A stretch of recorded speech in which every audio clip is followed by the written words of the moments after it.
Good morning, students. Today we are going to start with a new topic, that is processes of DNA recombinant technology.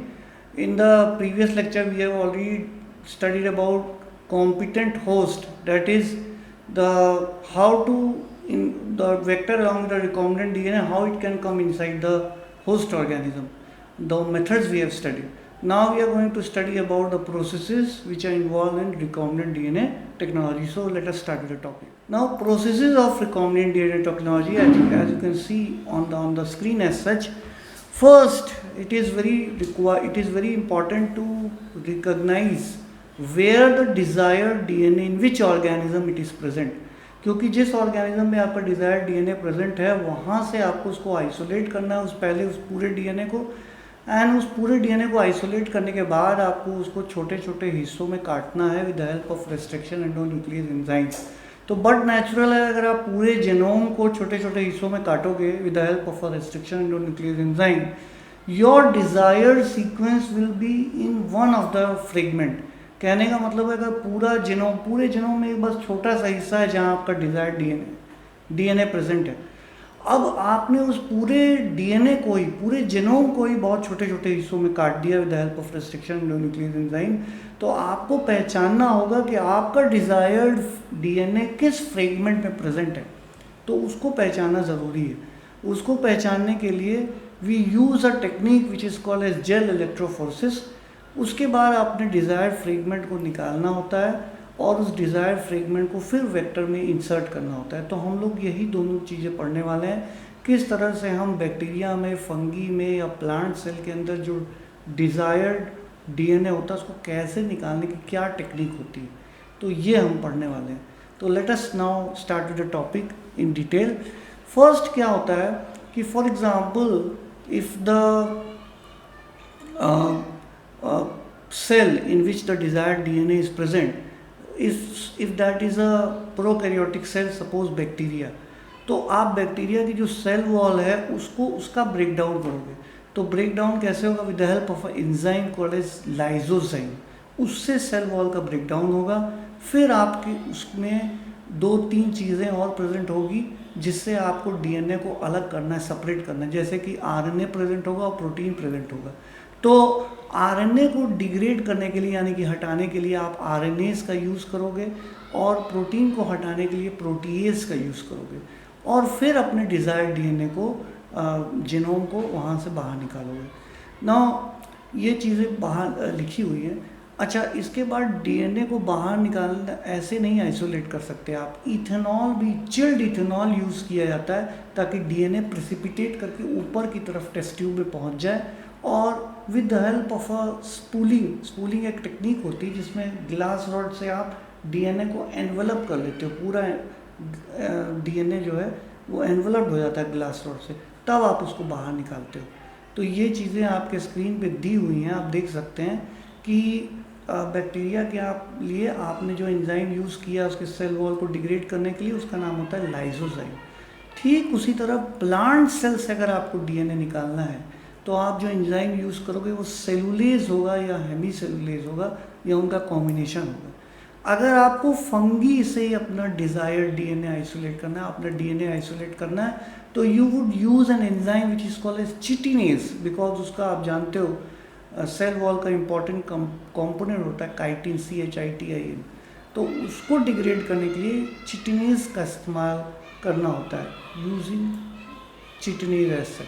और उसके बाद in general RNA को degrade करने के लिए रेबोन्यूक्लियर या आरएनएज, और फिर प्रोटीन को डिग्रेड करने के लिए, प्रोटीन को रिमूव करने के लिए प्रोटीएज का इस्तेमाल किया जाता है. नाउ स्पूलिंग द डीएनए, ये डायग्राम एक्चुअली एनसीईआरटी में भी दिया हुआ है.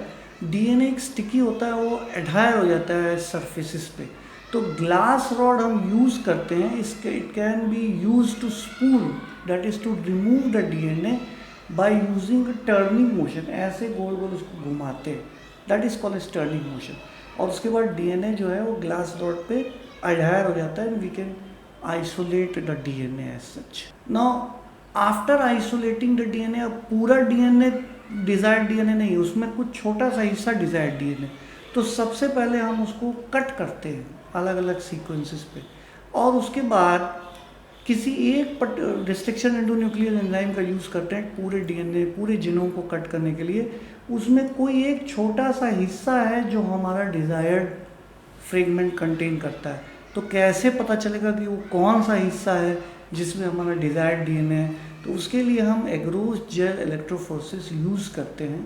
एग्रोस जेल इलेक्ट्रोफोरेसिस के बारे में हमने ऑलरेडी डिस्कस किया हुआ है।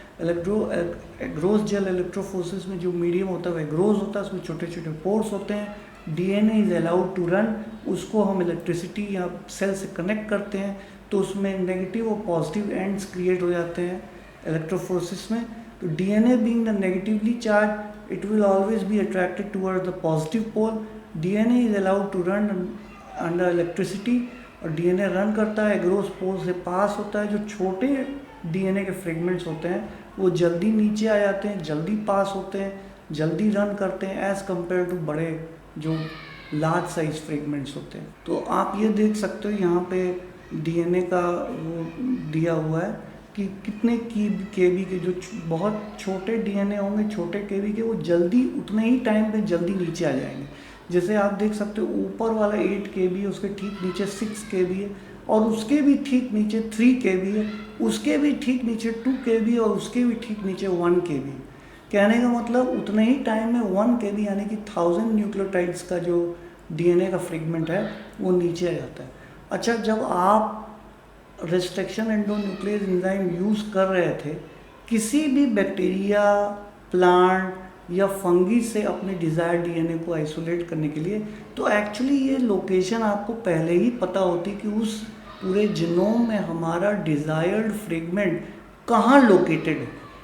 तो आप जानते हो कि जब आपने जो रेस्ट्रिक्शन एंडोन्यूक्लियर एंजाइम कट किया है उसी के बीच में आपका डिज़ायर्ड डीएनए प्रेजेंट है, और वो जो पूरा रेस्ट्रिक्शन एंडोन्यूक्लियर एंजाइम जो कट किया है वो कितने न्यूक्लियोटाइड सीक्वेंस का है, वो कितनी देर बाद रन करके कहाँ तक पहुँचेगा, इसके बारे में ऑलरेडी इन्फॉर्मेशन होती है। और यही वजह है हम एग्रोस जेल को काट के थोड़ा सा जहाँ वो रन किया है उसको वहाँ से अपने फ्रेगमेंट को निकालते हैं कंटेनिंग द डिज़ायर्ड डीएनए। तो वो डीएनए उसके बीच में आपका डिज़ायर्ड डीएनए है, उसको कट करके वहाँ से एग्रोस जेल से निकालते हैं और फिर प्यूरिफाई करते हैं in order to obtain the desired DNA. और डिज़ायर्ड डीएनए ऑब्टेन करने के बाद क्या करते हैं, आप चाहो तो उसको पीसीआर में उसकी मल्टीपल कॉपीज़ बना लो। पीसीआर के बारे में हम लोग आगे डिस्कस करेंगे। एक तरह की पीसीआर टेक्निक है, पॉलीमरेज चेन रिएक्शन, जो आपके एक डीएनए को थाउजेंड्स ऑफ डीएनए या लैक्स ऑफ डीएनए या क्रोर्स ऑफ डीएनए में कन्वर्ट कर सकती है। तो एक तरह की फोटोकॉपी मशीन है, जो भी आपका फ्रेगमेंट होगा उसी की डुप्लीकेट कॉपीज़ बन जाएगी। तो आसानी होगी अगर आप डीएनए को वेक्टर में इंसर्ट करो तो हो सकता है कुछ प्रॉब्लम हो जाए, वेक्टर के साथ वो अलाइन ना हो, वेक्टर के साथ वो इंसर्ट ना हो किसी वजह से। तो अगर आपके पास सिर्फ एक डिज़ायर्ड डीएनए का फ्रेगमेंट है और वो इंसर्ट नहीं हुआ तो आपका एक्सपेरिमेंट फेल हो जाएगा। लेकिन अगर आपकी उसके पास मल्टीपल कॉपीज़ है तो कई बार आप कोशिश कर सकते हैं वेक्टर डीएनए के साथ अपने डिज़ायर्ड डीएनए को अलाइन करने में। हमने आपको पहले ही बताया है किसी भी डिज़ायर्ड डीएनए को आप एक ऑर्गेनिज्म से दूसरे ऑर्गेनिज्म में डायरेक्टली नहीं ले जा सकते। हमें हमेशा मदद चाहिए वेक्टर्स की। हेल्प किसकी चाहिए? वेक्टर्स की। बिना वेक्टर्स के हम एक डिज़ायर्ड डीएनए को एक ऑर्गेनिज्म से दूसरे ऑर्गेनिज्म में नहीं ट्रांसफ़र कर सकते। इस वजह से वेक्टर्स हेल्पफुल होते हैं क्योंकि उनके पास ऑरिजिन ऑफ रेप्लिकेशन भी होता है। डिज़ायर्ड फ्रेगमेंट को वो मल्टीप्लाई कर सकते हैं होस्ट ऑर्गेनिज्म में जाने के बाद। तो let us talk about the homework assignment now. How is DNA isolated from bacteria, plant and fungi? तो अलग अलग एंजाइम यूज़ करते हैं, हमने ऑलरेडी बताया हुआ है। फिर रिबोन्यूक्लियस एंजाइम या उसके साथ साथ प्रोटीएज यूज़ करते हैं आरएनए का ब्रेक डाउन करने के लिए या प्रोटीन का ब्रेक डाउन करने के लिए। फिर चिल्ड इथाइल अल्कोहल, इथेनॉल डालते हैं ताकि आपका डीएनए प्रेसिपिटेट कर जाए। फिर स्पूलिंग करते हैं ताकि ग्लास रॉड से आप अपने डिज़ायर्ड डीएनए को निकाल सकें। फिर उसके बाद रेस्ट्रिक्शन एंडोन्यूक्लियर एंजाइम से उसको पूरा कट कराते हैं, जेल इलेक्ट्रोफोरेसिस करते हैं ताकि आप अपने डिज़ायर्ड कौन सा आपका फ्रेगमेंट है कंटेनिंग द डिज़ायर्ड डीएनए वो पहचान सकते हैं जेल इलेक्ट्रोफोरेसिस की हेल्प से। और उसके बाद आप अपने डिज़ायर्ड डीएनए को पीसीआर से मल्टीप्लाई कर सकते हैं और उसके बाद जब आपके पास मल्टीपल कॉपीज़ आ जाएं तो वेक्टर्स में इंसर्ट कर सकते हैं। फिर बाद में आप क्या करेंगे, इसी वेक्टर को आप एक होस्ट ऑर्गेनिज्म के अंदर भेज देंगे ताकि उसका मल्टीप्लिकेशन हो सके। तो ये सब हम लोग बाद में डिस्कस करेंगे। फ़िलहाल तो हम लोगों ने सिर्फ इतना डिस्कस किया है कि किसी ऑर्गेनिज्म से आप डिज़ायर्ड डीएनए को कैसे निकाल सकते हैं, फिर उसके बाद उसको कट करना होता है, जेल इलेक्ट्रोफोरेसिस करना होता है, यहाँ तक डिस्कस किए। आगे हम पीसीआर के बारे में भी डिस्कस करेंगे। तो पहला क्वेश्चन आप कर सकते हैं, how is DNA differentiated from protein and RNA during purification step? So that can be done by degrading the protein and RNA with the help of enzymes called ribonuclease and protease in order to separate the DNA from the protein and RNA.